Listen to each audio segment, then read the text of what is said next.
So in the sentence, I have a book, then you would say, I have book I. Okay, so you would say, I have book I. Okay, so it'd be I have a book.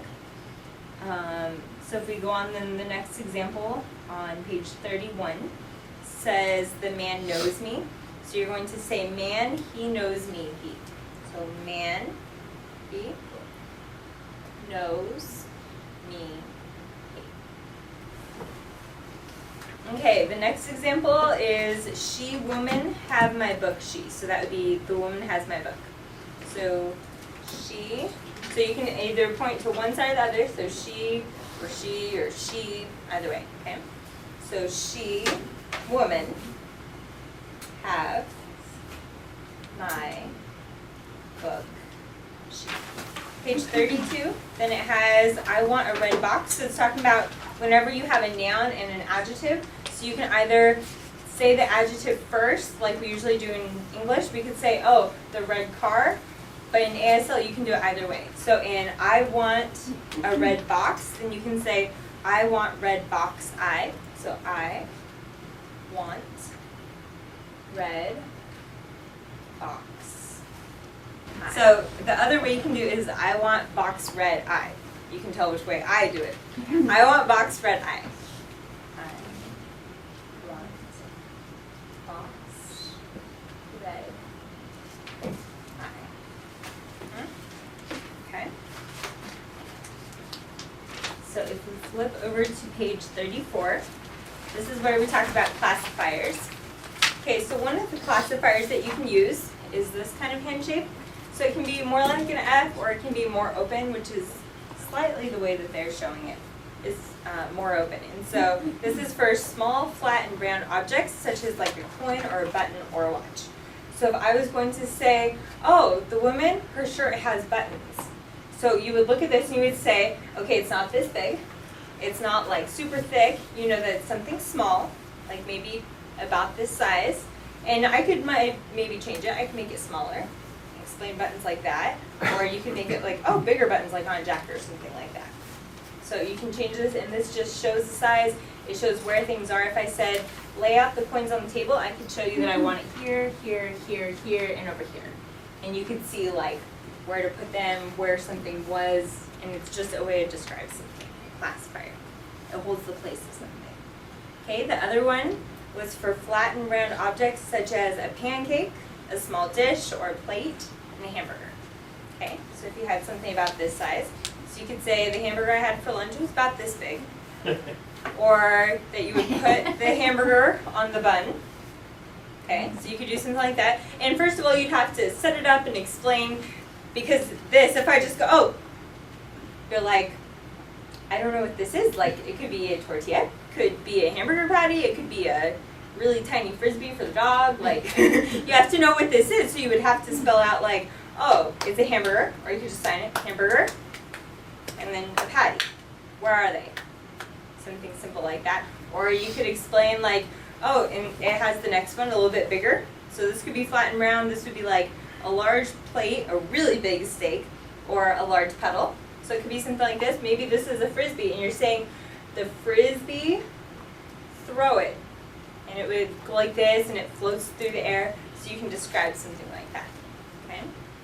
The next one is for a small container-like object, such as a cup, a glass, a bottle, a vase, or a can. So anything that would kind of be the shape, something that you're holding. So you could say the cup that has tea right there, take it and put it over there. And so you would know that what I'm referring to is that object, that cup. Oh, put it over there, or like, can you give it to me, or can you give it to her? Something like that, you can use it. Okay. The next one with two C's would be more like this. So it's for a container-like object, such as a bowl, a large can, or a thick cable.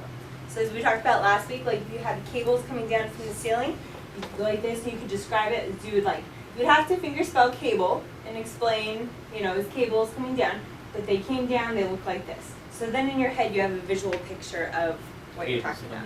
Yeah, if the cables coming right down, they're like this. Maybe I could say they came down and then they got really big right here, and then they went back to small, like That'd be a great way to be able to describe something like that. Okay, and then the last one is for larger objects. This one talks about a pail, a large bowl, or a hat box. You could also describe something big like a trash can, like how out front they had the candy containers, like kind of like big trash cans. So you could explain like all the candy, put it in the big container outside. So you'd know I'm not talking about a trash can because I just told you like a candy container, yeah. So, but I can describe like it's a big pail. So you're not looking for like this little tiny box over here on the ground. You're actually looking for something that's tall and cylindrical. Okay. The other one is for objects with a flat surface, such as the top of a small table or a shelf.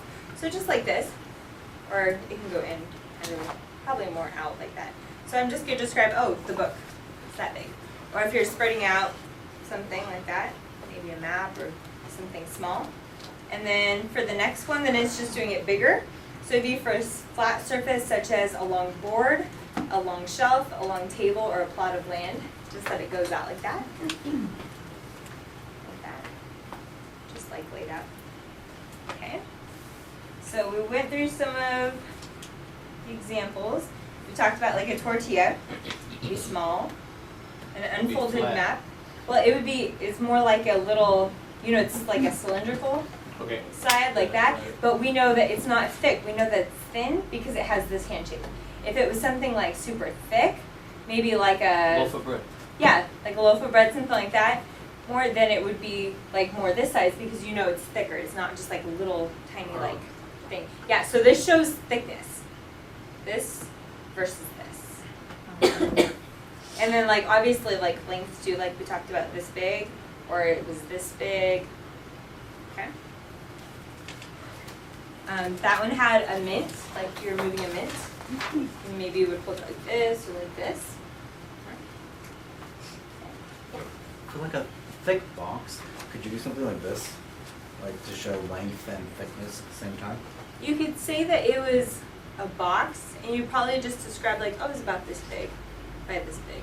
For a box, more than you just kind of like show the dimensions. Yeah, show the dimensions line. So you wouldn't necessarily sign just box. You could sign box like this and then describe it, but yeah, or box. It would kind of depend. There's also, these aren't like, this is not an extensive list of classifiers at all. Like, there are a lot more that you just kind of end up with. Like, this one's for a car. Like that, like if you're driving. This car hit that car, or there were cars all lined up. You know, like, there's a lot of different ways they're parked all this way. So you can do a lot of things with the classifier to show it. This is a person. So whenever you do meet, it's kind of the idea of two people walking up. Oh, friends. Yeah, friends, yeah. Kind of has that connotation to it too, huh? So there's a lot of things like that you can do with that, or she walked across, or she walked from there over to there. Yeah. And there's a lot you can do. So there's a lot of classifiers that you can use that explain even more than we've talked about so far.